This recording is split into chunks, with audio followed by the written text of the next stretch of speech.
how to replace the filter set on the AirExchange 150T.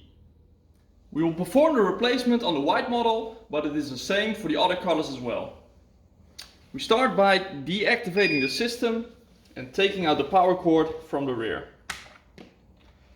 Now rotate the system upside down and place it on a soft surface, like for instance a towel or your couch.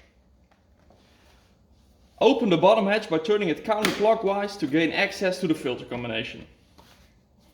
Take out the old filter and place it in a plastic bag to discard with normal household waste.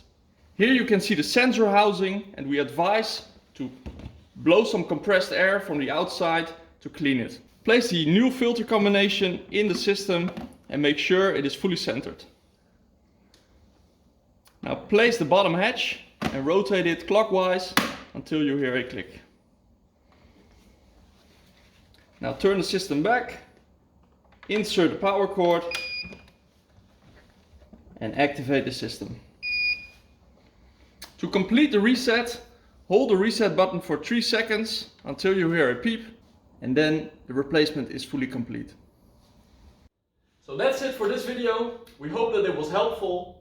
If you have any questions or comments, please make sure to leave them in the description below and make sure to click that like button. If you want to follow us for more videos, you can check our webpage www.airexchange.nl. On behalf of Team AirExchange, I wish you a nice day.